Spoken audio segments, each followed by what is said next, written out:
하나님의 말씀 아가서 3장 6절에서 11절 말씀입니다. 아가서 3장 6절에서 11절 말씀 같이 읽읍시다. 6절에서 11절 시작. 모략과 유향과 상인의 여러 가지 향품으로 향내 풍기며 연기 기둥처럼 거친 들에서 오는 자가 누구인가? 볼지어다 솔로몬의 가마라. 이스라엘 용사 중 60명이 둘러쌌는데 다 칼을 잡고 싸움에 익숙한 사람들이라. 밤에 두려움으로 말미암아 각기 허리에 칼을 찾느니라. 솔로몬 왕이 레바논 나무로 자기의 가마를 만들었는데 그 기둥은 은이요 바닥은 금이요 자리는 자색 깔개라. 그 안에는 예루살렘의 딸들이 사랑이 엮여져 있구나. 시온의 딸들아 나와서 솔로몬 왕을 보라. 혼인날 마음이 기쁠 때에 그의 어머니가 시온 왕관이 그 머리에 있구나. 아멘. 오늘 설교의 내용은 솔로몬과 술람미 여인의 결혼에 관한 내용입니다. 그래서 결혼식 주례처럼 하려고 하고요. 결혼식 주례는 또 좀 짧잖아요, 그죠? 그래서 가능한 짧게 마치려고 합니다. 그래서 내일 아침에 또 여러분들이 기도의 자리에서 만날 수 있도록 해서 내일 초토화되지 않고 다 깨어서 만날 수 있도록 좀 짧게 말씀을 전하려고 합니다. 결혼은 사람에게 있어서 가장 영광스러운 것입니다. 왜냐하면 하나님께서 처음으로 주신 제도가 결혼이죠. 그 결혼을 통하여 복을 누리게 하셨습니다. 하지만 범죄 후의 결혼은 사람에게 가장 무거운 것이 되어 버렸습니다. 우리의 죄는 결혼의 영광을 결혼의 고통으로 바꾸어 버렸죠. 그래서 범죄 이후에 인간은 결혼을 통하여 복을 누린 것이 아니라 갈등과 아픔과 고통을 더 많이 겪으며 살아가고 있습니다. 이렇게 결혼이 고통의 거리가 되는 것은요, 죄가 우리의 눈을 왜곡시켜서 서로의 장점을 보는 것이 아니라 단점을 보게 만들기 때문입니다. 같이 살아가면서 자꾸 장점을 이제 보게 하는 거죠. 결혼 생활이 고역이 될 수밖에 없는 겁니다. 토머스 플러라는 사람이 행복한 결혼 생활을 위하여 이런 제언을 했습니다. 결혼 전에는 눈을 크게 뜨고 결혼 후에는 눈을 반쯤 감으라. 기가 막힌 말 아닙니까? 그죠? 결혼 전에는 눈을 크게 뜨고 상대방을 잘 살펴라는 겁니다. 정말 내가 이 사람과 결혼해도 되는지, 믿을 만한지 잘 사치 살피고 확인해. 아직 결혼 안 하신 분들 눈을 크게 뜨십시오. 또 살피고 또 살펴야 됩니다. 그러고 난 다음에 결혼한 후에는요, 눈을 반쯤 감아야 됩니다. 약함과 그 약점과 그 허물 반쯤 눈을 감고 덮어주고 지나가야 그 관계가 계속 누려질 수 있다라는 거죠. 근데 여러분, 우리는 어떻게 합니까? 정반대로 하죠. 그죠? 결혼 전에 눈을 반쯤 감습니다. 그래서 뭐 다 좋아 보이고요. 다 괜찮아 보이고요. 다 내가 감당할 수 있을 것 같은 그런 생각을 합니다. 근데 정작 결혼하고 나서는 어떻게 합니까? 눈을 크게 뜹니다. 이 사람의 그 허물이 뭔지 찾아내고 지적하고 그 약점을 더 도드라지게 하고 달달 볶고 그렇게 하죠. 그렇죠? 이건 저의 경험론으로 말씀드리는 게 아닙니다. 일반론으로 지금 말씀드리는 겁니다. 일반론으로. 그렇잖아요. 그렇죠? 여러분, 약점이 없는 사람이 어디에 있습니까? 그렇죠? 우리는 다 허물과 약함이 많은 자들 아닙니까? 그러니까 그 약점은요, 결혼 후에 갑자기 생겨난 것이 아닙니다. 원래 이 사람이 그렇게 생겨 먹은 겁니다. 원래 그런 사람입니다. 근데 결혼 전에는 괜찮다 하다가 결혼한 후에는 안 괜찮다 그렇게 하는 거죠. 그러면 안 됩니다. 여러분, 우리는요, 결혼을 통해서 세 가지를 기억해야 됩니다. 첫째는요, 우리의 재성을 깊이 들여다봐야 됩니다. 결혼한 다음에 우리의 재성이 얼마나 많이 드러나는지 몰라요. 제가 농담 반 진담 반 우리 자매들에게, 결혼하기 전에 자매들은 재성이 다 드러나지 않는다. 결혼해 봐야 그 재성이 제대로 드러난다. 그래서 아직 결혼하기 전에는 다 좋은 자매로 보입니다. 신실하고 믿음 좋은 자매로 보이죠. 결혼해 보면 없어, 그런 자매가. 그러니까 결혼함을 통해서 뭐 남편은 뭐 더 말할 것도 없죠, 그죠? 결혼함을 통해 우리는 우리의 죄성이 얼마나 큰가를 마주하게 됩니다. 나도 몰랐던 그 죄성들이 우리 안에 있다는 것을 보게 되는 거죠. 예. 둘째는 이 죄가 우리의 결혼을 너무나 고통스럽게 바꾸어 버렸구나. 죄의 그 위험성을 이제 발견하는 거죠. 이 결혼 생활이 고통의 거리가 된 것은 인간의 범죄함으로 말미암아.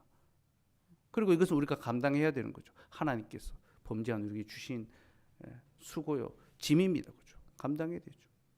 그리고 셋째는요, 이 연약한 이 땅의 그 연약한 사람과 불완전한 결혼을 통하여 참되고 완전한 결혼을 소망해야 됩니다. 바라봐야 됩니다. 그 결혼은 그리스도와 그의 교회밖에 없습니다. 참된 사랑, 완전한 결혼은요, 하나님과 그의 백성 간의 그 혼인밖에 없다라는 거.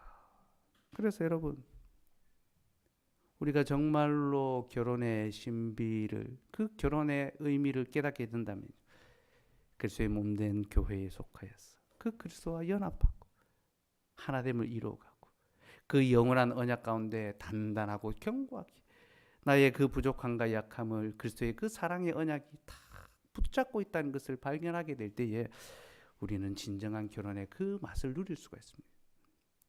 결혼한 자나 결혼하지 않은 자나 이 참되고 영원한 그 결혼을 누릴 수 있게 되는 거죠. 하나님께서는 결혼을 통하여 바로 그것을 가르치시고요. 오늘 본문이 우리 그것을 보여주고 있습니다. 오늘 본문에서 솔로몬과 술람 여인이 결혼을 하는데요. 6절에 보면요, 신랑이 자신의 가마를 타고 옵니다. 이 신랑 입장하는 겁니다. 6절에서 8절까지 한번 볼까요? 6절에서 8절 읽읍시다. 시작. 모략과 유황과 상인의 여러 가지 향품으로 향내 풍기며 연기 기둥처럼 거친 들에서 오는 자가 누구인가? 볼지어다. 솔로몬의 가마라. 이스라엘 용사 중 60명이 둘러쌌는데 다 칼을 잡고 싸움에 익숙한 사람들이라. 밤에 두려움으로 말미암아 각기 허리에 칼을 차느니라.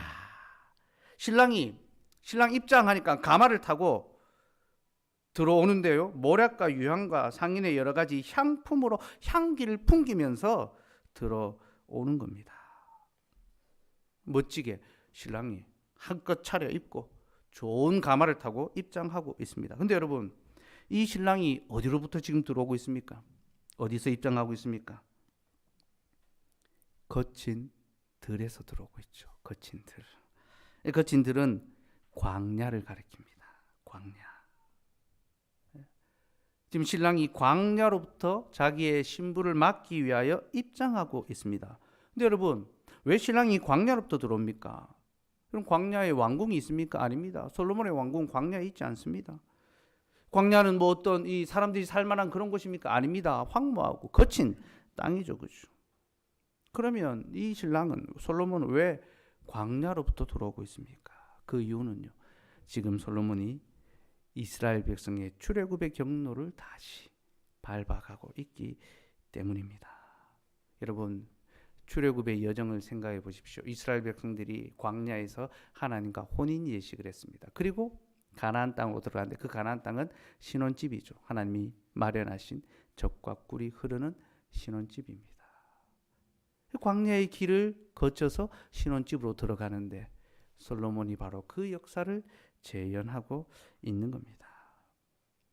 광야의 그 걸음을 되짚으면서 자기의 신부에게로 오고 있는 거죠. 그리고 이 장면은요, 하나님께서, 이스라엘의 신랑 되신 하나님께서 광야에서 그 신부를 어떻게 돌보셨는지를 기억나게 합니다. 생각나게 합니다. 예, 우리는 뭐 결혼식 때 이제 신랑 입장하면 뭐 너무 빨리 들어오지만 사실은요, 그 입장 속에 그 신랑이 살아온 또 신부를 사랑하는 그 여정들이 그 입장 속에 담겨 있는 겁니다. 그래서 여러분 그 예식장 가면요, 앞에 사진들, 서로 연애했던 사진들 그 전시하고 또 뭐 영상 만들어서 하잖아요, 그죠? 이들이 어떻게 사랑을 서로 만들어 왔는지를 보여주는 거죠. 리뷰해 주는 거죠. 하나님께서 광야에서 자기의 신부를 어떻게 돌보시고 지키셨는가. 그럼 이스라엘 백성들이 광야에서 비록 척박하고 어렵고 위험한 길을 갔지만 그들이요, 줄이지 않았습니다. 하나님께서 만나와 메추라기로 그들을 배불러 주셨죠. 그들의 신발이 해지지 아니하고 옷이 해지지 않았습니다. 그렇죠? 발이 부르트지 않았습니다. 대적과 강도와 또 불뱀과 그 정갈로부터 하나님이 보호해 주셨습니다. 모든 위협으로부터 그들을 안전하게 지켜 주셨죠. 신랑의 입장은 바로 그 하나님의 사랑, 그 역사를 돌아보게 하고 신부에게 내가 너를 얼마나 사랑했는지 너는 기억하라. 그렇게 하는 겁니다. 그렇게 신랑이 입장하는데 이 가마에 그 향품과 모략과 유향과 향품으로 막 단장을 했죠. 그죠? 아주 향기로운 이 향품을 단장했는데, 그럼 이 모략과 유향과 향품은요, 지금 이 솔로몬이 우리의 참신랑 대신 예수 그리스도를 가리키고 있다는 것을 보여줍니다. 왜냐하면요, 모략과 유향은요, 예수님께서 태어났을 때 동방의 박사들이 가지고 왔던 선물입니다. 그죠? 그들이 황금과 유향과 모략을 가지고 왔죠. 그리고 유향과 향품, 여러 가지 향품은요, 예수님께서 돌아가셨을 때 여인들이 무덤에 예수님의 그 시체에 향품을 넣기 위해서 유향과 향품을 가지고 왔습니다. 그러니 여러분, 지금 솔로몬의 가마에 치장된 모략과 유향과 향품이 무엇을 가리킵니까? 예수 그리스도의 이 땅의 나심과 그의 십자가의 죽으심의 사건을 가리키며, 이는 곧 그리스도께서 자신의 신부를 위하여 자기의 목숨을 내어 놓으신 바로 그 사건을 가리키고 있습니다. 여러분, 참으로 놀랍지 않습니까? 자신의 신부를 막기 위하여 그리스도께서 유향과 모략과 향품의 가마를 타고 오시는데, 그 유향과 향품과 모략은요, 꽃가마가 아닙니다. 여러분, 솔로몬은 꽃가마를 타고 자기의 신부에게로 왔지만 우리 주님은 꽃가마가 아니라 죽음의 가마를 타고 오셨습니다. 자기 육체를 죽이심으로, 죽음에 내어놓으심으로 자기 신부를 맞아 주셨죠. 그러니 여러분, 우리를 향한 그리스도의 사랑이 얼마나 놀랍고 또 감격스럽습니까? 그렇죠? 이 사랑을 무엇과 비교할 수 있겠습니까? 우리가 주일에 그리스도를 배우러 올 때에 예배가 시작되면서 그리스도께서 입장하십니다. 그렇죠? 말씀으로 찾아와 주시고 우리에게 우리의 이름을 불러주시잖아요. 수고하고 무거운 짐진 자들아 다 내게로 오라. 우리가 그 주님의 입장하심을 볼 때에 나를 위하여 죽으시고 모든 희생의 대가를 치르신 신랑의 사랑을 기억할 수 있어야 되는 거죠.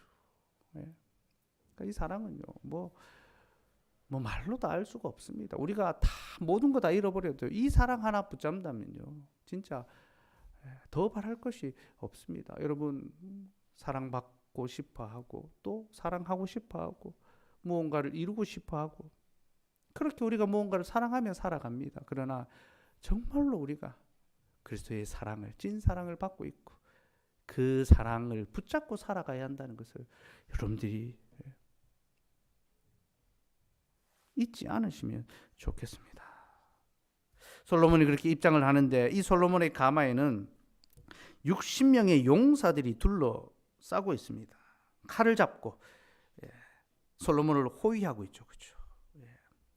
이 60명의 용사들은요, 지금 이 신랑의 권세를 보여줍니다.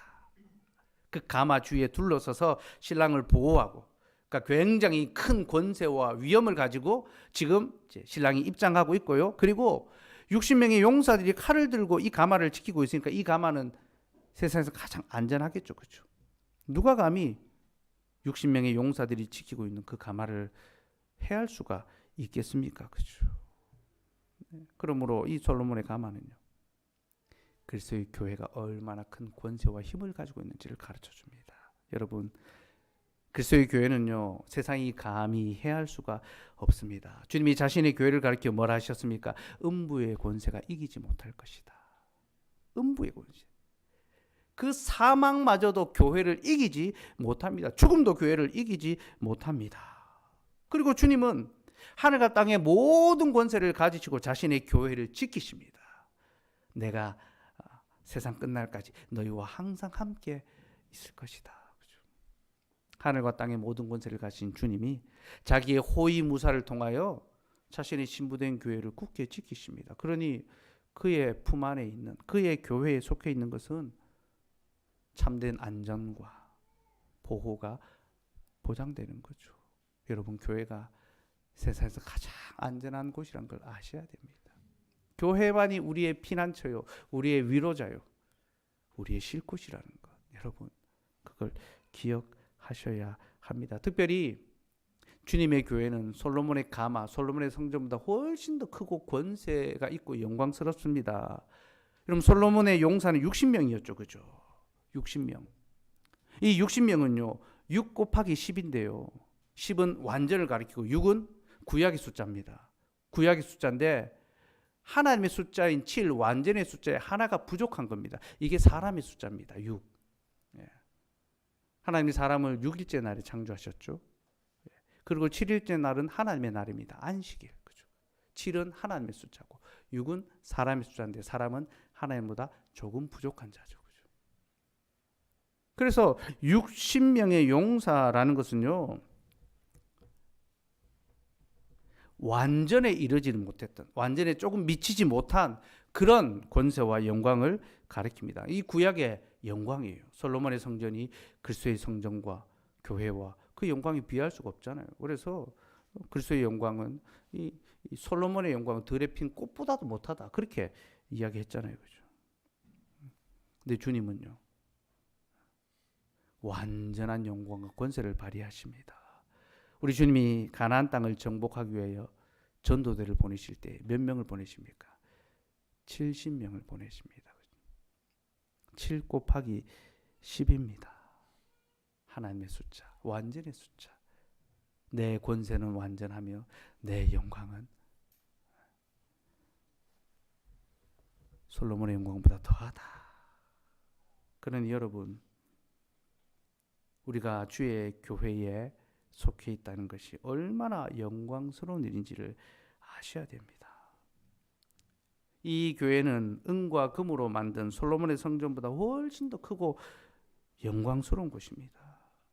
우리가 이 교회의 회원이 되었다는 것은 얼마나 자랑스러운 일인지 모릅니다. 여러분, 하나님께서 우리를 교회 회원으로 불러주셨다는 것, 참으로 영광스럽고 귀하고 자랑스럽게 여기시기 바랍니다. 우리는 별로 자랑하지 않아도 될 것들을 자꾸 자랑하려 듭니다. 좋은 학교에 들어간 것, 시험에 합격한 것, 좋은 직장을 가지게 된 것, 사회적으로 좋은 위치를 갖게 된 것, 이런 것들을 자랑스러워, 이런 것들을 부러워합니다. 그러면서 정작 가장 귀하고 자랑스럽게 여겨야 될 성도의 신분은요, 가볍게 여깁니다. 세상에 별로 자랑할 것이 없다라고 생각합니다. 교회 회원이 된 것을 그렇게 대단하게 생각하지 않습니다. 여러분, 포항 장로교회 회원이 된 것을 가벼이 여기지 마십시오. 자랑하셔야 됩니다. 어디 누구 만나면요, 제가 포항 장로교회의 성도입니다. 자랑할 수 있어야 됩니다. 명함에 새겨 놓으십시오. 포항 장로교회 성도.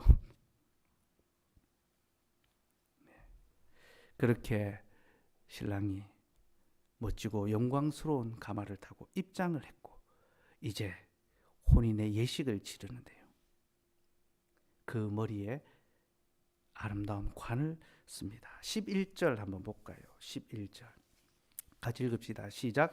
시온의 딸들아, 나와서 솔로몬 왕을 보라. 혼인날 마음이 기쁠 때에 그의 어머니가 씌운 왕각이 그 머리에 있구나. 혼인 예식이 진행되는데 솔로몬의 어머니가 그에게 왕관을 씌워줍니다. 왕관을 씌워주는 것은 그에게 영광을 옷 입혀주는 거죠. 그죠? 여러분, 왕은 그 자체로 영광스럽지만 왕관을 쓸 때에 진정한 영광과 위엄을 옷 입지 않습니까? 그죠? 즉위하는 거죠. 그죠? 근데 지금 아버지가 씌워주는 것이 아니라 어머니가 씌워주고 있습니다. 그 왕관을.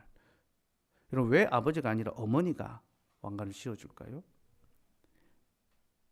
지금 이 예식이 왕이 즉위식이 아니라 결혼식이기 때문입니다. 결혼식. 그래서 결혼식 날에 어머니가 자기 아들에게 왕관을 씌워줍니다. 그 결혼의 기쁨 축하하면서. 근데 여러분, 이 아들에게 씌워주는 왕관은요, 사실은 아들이 아니라 신부를 위한 것입니다. 곧 자신의 아들과 결혼하는 여인을 이제 왕비로서 인정하고 높여주는 거죠. 그러면 왜 여자에게 왕관을 씌워주지 않고 남자에게 왕관을 씌워줍니까? 왜 그렇습니까? 여러분, 아내의 머리가 누굽니까? 남편이죠. 그죠? 남편은 그 아내의 머리다. 남편이 그 아내의 머리이기 때문에 남편에게 그 왕관을 씌워주며 이는 곧 그의 아내를 높여주는 것입니다. 솔로몬의 어머니가 자신의 아들의 결혼식 날에 그에게 왕관을 씌워주면서 그 신부를 왕비로서 인정하고 높여 주었습니다. 그리고 여러분, 우리 하나님께서도 자기의 아들에게 왕관을 씌워 주십니다. 그 왕관은 솔로몬이 썼던 것과는 비교할 수 없는 더 크고 놀라운 영광과 권세를 가지고 있습니다. 에베소서 1장 20절에서 22절 말씀 같이 읽읍시다. 시작. 그의 능력이 그리스도 안에서 역사하사 죽은 자들 가운데서 다시 살리시고 하늘에서 자기의 오른편에 앉히사 모든 통치와 권세와 능력과 주권과 이 세상뿐 아니라 오는 세상에 일컫는 모든 이름 위에 뛰어나게 하시고 또 만물을 그의 발 아래 복종하게 하시고 그를 만물 위의 교회의 머리로 삼으셨느니라. 아멘. 아버지 하나님께서 자신의 아들을 하늘에 자기의 오른편에 앉히시고 모든 통치와 권세와 능력과 주권과 이 세상뿐 아니라 오는 세상에 일컫는 모든 이름 위에 뛰어나게 하셨습니다. 하늘 땅의 모든 권세 그에게 주시고 그에게 왕관을 씌워주셨습니다. 또 만물을 그의 발 아래 복종하게 하시고 그를 만물 위의 교회의 머리로 삼으셨는데 그리스도를 교회의 머리로 삼으시고 그러므로 그의 머리에 왕관을 씌워주신 것은 곧 그의 신부된 교회에 영광을 주시고 그를 높여주시고 그에게 왕관을 씌우신 것과 같은 거죠. 그죠? 그래서 여러분 에베소 2장 6절에서 교회가 하늘에 앉았다라고 이야기합니다. 같이 읽읍시다. 시작.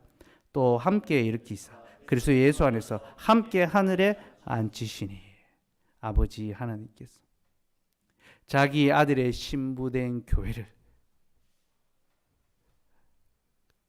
함께 하늘에 앉히셨습니다. 영광의 자리에 높여 주셨습니다.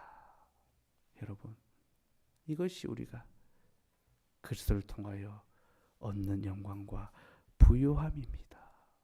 사도 바울은 너희가 너희의 부르심의 영광이 무엇인지를 알기를 원한다. 그렇게 간절한 마음으로 그렇게 요청합니다.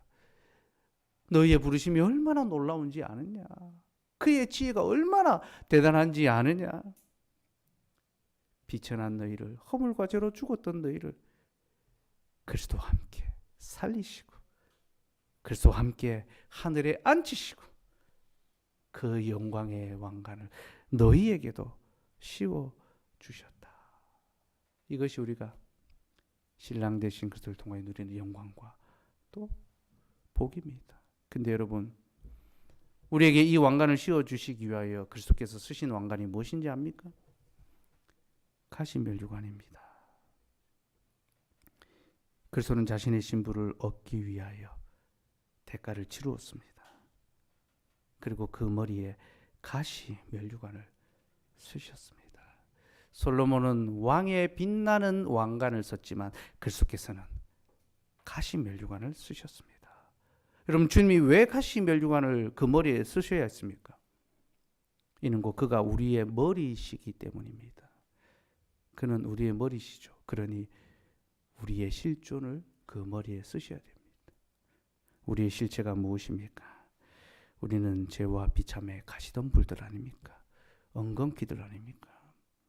우리는 악한 자들이고, 우리는 더러운 자들이고, 우리는 비참한 자들이고, 우리는 실로 가시덤불과 엉겅퀴 같은 자들입니다. 그래서 주님이 그 머리에 가시관을 쓰신 것입니다. 그게 우리들이기 때문에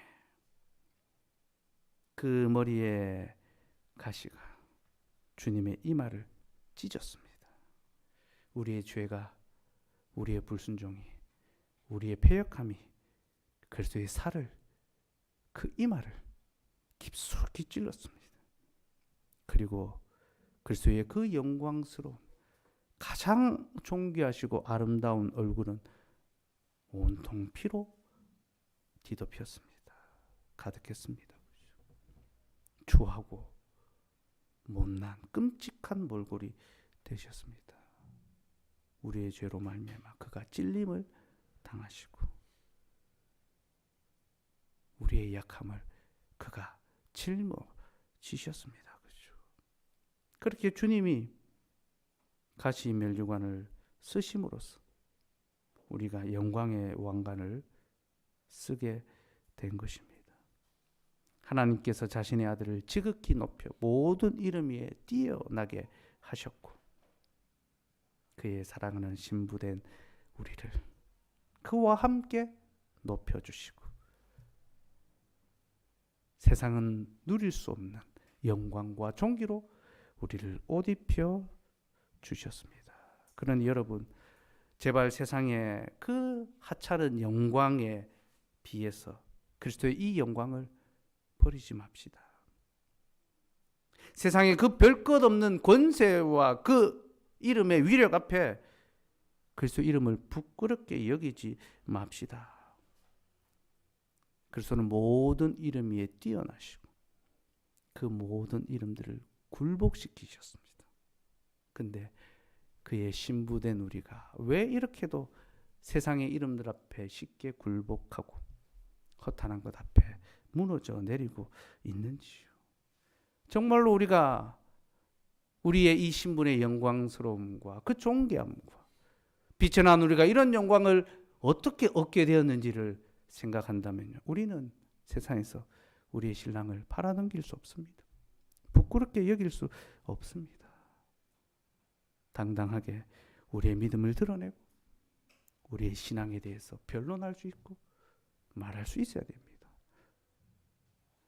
교회의 공적 모임의 시간에 다른 모임들이 잡힐 때 나는 교회 가야 한다고, 나는 기도의 자리로 가야 되고, 나는 예배하러 가야 된다고 그렇게 말할 수 있어야 합니다.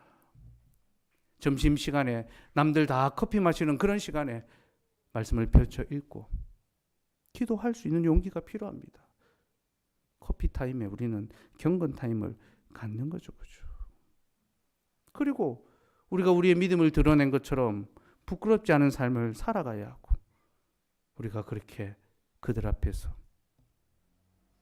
바르고 정직하고 진실한 삶을 살아갈 때에 우리의 머리 대신 그리스도께서 우리로 말미암아 세상에서 영광을 받으시게 되는 겁니다.